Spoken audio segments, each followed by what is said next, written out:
निवेशकों को न्याय दो, न्याय दो। लाखों आत्महत्या का जिम्मेदार कौन?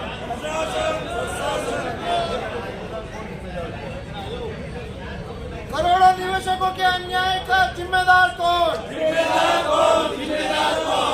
करोड़ों निवेशकों को न्याय देगा कौन? कौन देगा?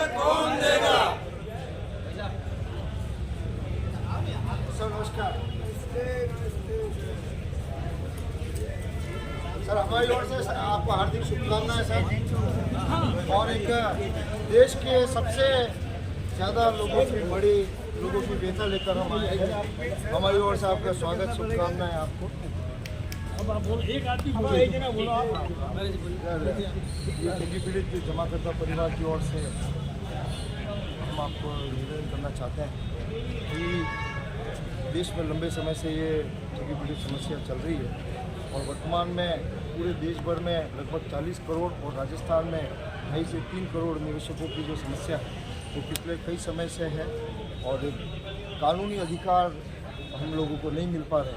इस वजह से हमारे कई सैकड़ों साथियों ने आत्महत्या कर ली है और बहुत से ऐसे साथी हैं जो अपने घर और गांव तक भी नहीं जा पा रहे क्योंकि ढीली न्यायिक प्रक्रियाओं में न्याय नहीं मिल रहा है। और बड़ा ही दुर्भाग्य है साहब कि पिछले 10 सालों से प्रयास करने के बावजूद भी कोई भी जनप्रतिनिधि, भले हम दिल्ली जाते हैं, जयपुर जाते हैं, तो किसी भी जनप्रतिनिधि ने हमसे मिलने की भी ज़रूरत नहीं समझी।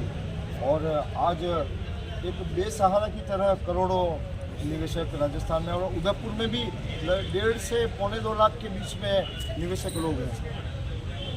तो देखिए सारे इश्यूज मुझे, मैं तो फाइनेंस का आदमी हूँ तो मुझे पता है कि ये जो आप बोल रहे हैं वो बिल्कुल सत्य बात है। एक व्यक्ति अपने खून पसीने की कमाई कहीं जमा कराता है और अचानक से वो इंस्टीट्यूट या वो कोऑपरेटिव सोसाइटी वो या चिट फंड कंपनी वो सारी चीज़ें लेके रातों रात बंद हो जाती है या गायब हो जाती है, जिसको हम फ्लाई बाई नाइट ऑपरेटर्स कहते हैं। आपने जो समस्याएँ मुझे बताई वो बड़ी जेन्युइन है और मैं आपको अभी तो एक ही विश्वास दिला सकता हूँ। ये सारी चीज़ें मेरे संज्ञान में हैं। इसमें कुछ चीज़ें राज्य सरकार के अधीन आती हैं, कुछ चीज़ें रिजर्व बैंक ऑफ इंडिया के अधीन आती है, कुछ चीज़ें ministry of finance government of India के अधीन आती है। तो ये सारी चीज़ें मिलाकर हमको इसका समाधान करवाना है क्योंकि ये आपने जो लिखा पैसा किसी की रहमत का, मैं इस बात से पूर्णतः सरोकार में रखता हूँ और मैं मानता हूँ कि आपने लिखा है जो सही है कि न्याय भुगतान करो वरना गद्दी छोड़ो। मैं आपकी हर इस इशू को प्रॉपर प्लेटफॉर्म पर, भले ही वो राज्य सरकार के लेवल पर, भले ही वो केंद्र सरकार से जाके विनती करना हो, आग्रह करना हो या भिड़ंत करके, ये सारे इश्यूज़ को रेज करके इन समस्याओं का समाधान करने का पूर्ण प्रयास करूँगा। ये मेरा आपसे बचाव है। पर सर जैसे बड़ा ही दुर्भाग्य की बात है कि हम जयपुर में 5-7 दिन तक महापड़ाव के लिए गए हम और माननीय मुख्यमंत्री जी ने जो है मिले भी नहीं सर हमारे से और हमने फिर भी हमारा ज्ञापन पत्र के माध्यम से पहुंचाया।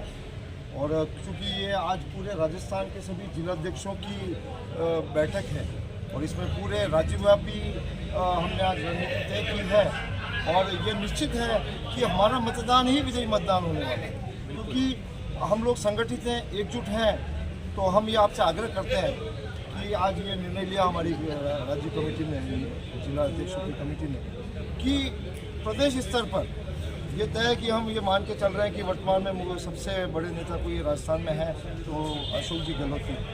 तो कम से कम वो विश्वास जीतने का प्रयास करें और हमें समाधान बताए साहब, क्योंकि जैसे आप खुद ही फाइनेंस के सर, हमें तो बड़ा अच्छा लगा कि हमारे शहर से आप आ रहे हैं। तो सर समाधान विश्वास कैसे जीतेंगे क्योंकि 4-5 साल से तो हमको घोषणा पत्र में भी आप लोग दें और ब्लूप्रिंट दें सर आप कि ये चीज़ें हैं, ऐसे हम समाधान करेंगे, ये कदम उठाएंगे।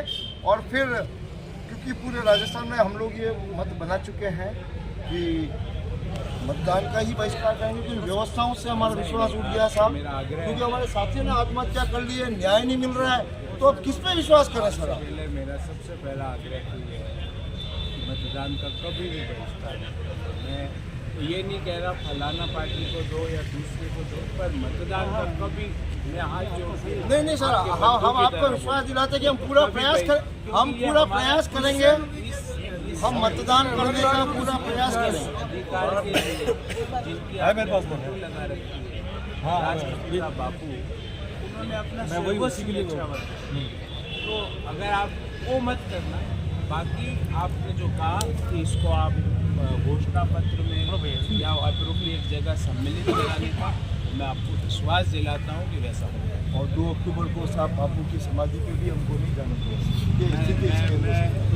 अभी मेरे को नहीं पता, तो सर शुभकामनाएं सर, चुनाव के समय मैं आपको ये विश्वास दिलाता हूँ कि जो आपने फरमाया ये घोषणा पत्र में इस तरह की, और ये आप बहुत मेहनत से कमाते हैं हम लोग, अपने बच्चों का और अपने परिवार का पेट काट के जमा करते हैं, थोड़ा ज़्यादा ब्याज के लालच में आके कहीं जमा कराते हैं और वो फ्लाई बाय नाइट ऑपरेटर हो जाता है। मैं जानता हूँ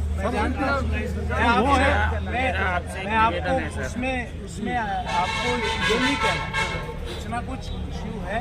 इन चीज़ों को हम जो हमारे घोषणा पत्र में जो हमारे, और मैं आपको जान के आपको पता है कि नहीं, मैं उदयपुर का भी एक चार्टर बना रहा हूँ कि उदयपुर में हम क्या क्या करें। इस इश्यू को मैं अपने उदयपुर के चार्टर में भी हम खुले रूप में, मेरा आपसे एक निवेदन है सर, मैं राजस्थान से प्रदेश प्रवक्ता हूँ और राजस्थान में एक मिथक चल रहा है कि यहाँ कांग्रेस और बीजेपी, लेकिन हम आपको ये विश्वास दिला रहे हैं कि हमारे राजस्थान के 2 से 2.5 करोड़ व्यक्ति हैं जो सरकार बनाते हैं और सरकार हटाते हैं। अगर हमारे माननीय सीएम साहब और आपकी बातों के अनुसार यदि हमारा ये घोषणा पत्र में आएगा तो ये हम आपको विश्वास दिला रहे हैं कि राजस्थान में कांग्रेस रिपीट हो। ये आप करिए सर, आप हमारे लिए करिए, हम आपके लिए सबके लिए बेनिफिशियल रहेगा। शुभकामनाएं साहब।